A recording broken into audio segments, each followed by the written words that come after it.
रात को सुनी था मैंने मेरा घर पर रात हुई कर नो हम नो ठीक है नहीं नालन मस्त है जोड़े जोड़े तो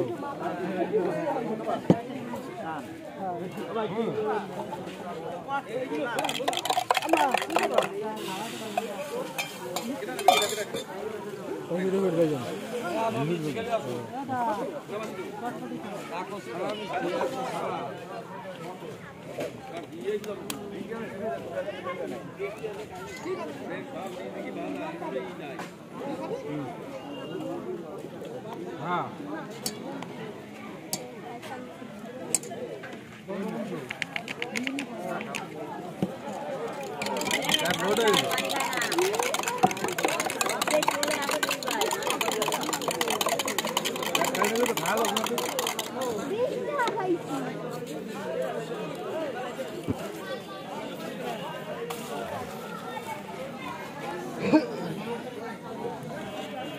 তেল তো হয় না দোকানদারে গরম তাজা লাগছে তেল দেখুন দোকানদারে শুনে কি কাটে দিবে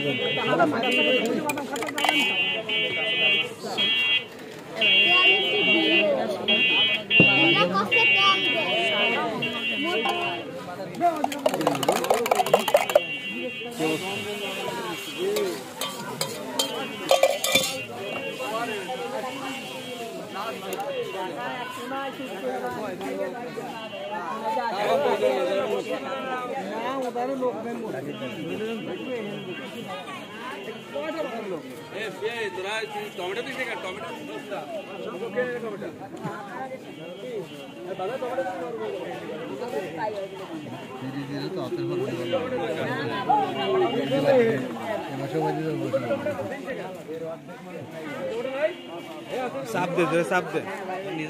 साफ दे हाथे तला रे साफ दे तला तला धरा ना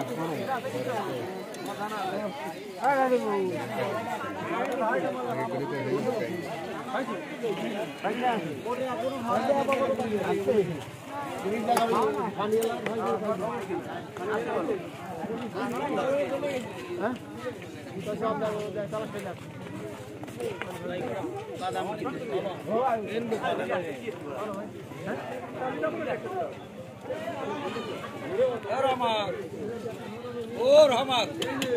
एक और भाई को बादाम कितना दे এইটা ভাই আরে এতে বস 30 টাকা কোনো কিছু নাই প্যাকেট করা বড় বাদাম ঠিক আছে বাঁধে দাও ডায়াবেটিস রোগী আরে মেম্বার মানে সবাই সব ডায়াবেটিস হয়ে গেছে আমার কোন জায়গাটা কম যায় যেন হলো মাকে দেখছে আল্লাহ ওকে পালাইছে আমার কথা হলো সেই ওমর রাদিয়াল্লাহু তাআলা আনহুর কাছে এই যুবক সাহাবীকে নিয়ে গেল এমন কান্না শুরু করছে হযরত ওমর রাদিয়াল্লাহু তাআলা আনহুর কাছে যাওয়ার পরে এই যুবক নাকি আল্লাহ রহমতে দিবে বেশি বড় যুবক সাহাবী বলতেছে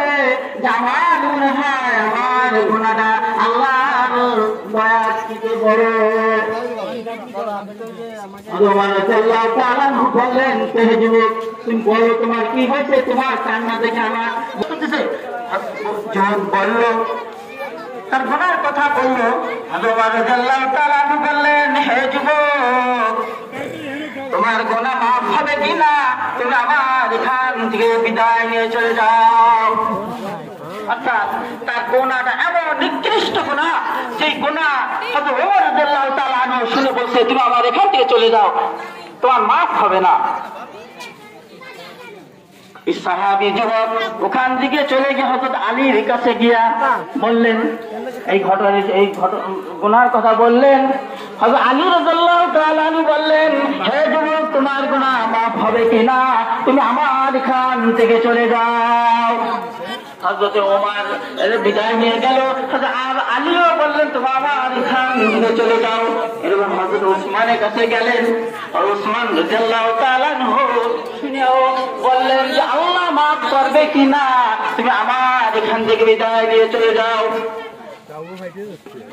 সাহাবী হযরত আবু বকর রাদিয়াল্লাহু তাআলা আনহুর কাছে চলে গেলেন, আরহামুন্নাতি বিউম্মতি আবু বকর। আমরা খুতবাতুল আহকামে পড়ি বা হাদিসে পড়ি যে রাসূল আকরাম সাল্লাল্লাহু আলাইহি ওয়াসাল্লামের যত সাহাবী ছিলেন, হযরত আবু বকর হলো নরম দিল মানুষ। কি দিল মানুষ? নরম দিল মানুষ, একবারে কথা বলার সাথে মনটা গলে যায়। সেই হযরত আবু বকর রাদিয়াল্লাহু তাআলা আনহু এই ঘটনা শুনে বললেন, হে যুবক, তোমাকে মাফ আল্লাহ তাআলা করবে কি না আমি জানি না, তবে তুমি আমার সাথে চলে যাও। যুবক করতে করতে অবশেষে রাসূল আকরাম সাল্লাল্লাহু আলাইহি ওয়াসাল্লামের দরবারে চলে গেলেন। ইয়া রাসূলুল্লাহ, আমি আমার দোয়া করছি যে হযরত আলী শুনে, ওসমান শুনে, হযরত আবু বকর শুনে, তারা আমাকে কোনো পাত্তা দেয় না, তারা আমাকে তাদের দরবারে বিদায় দিয়েছে।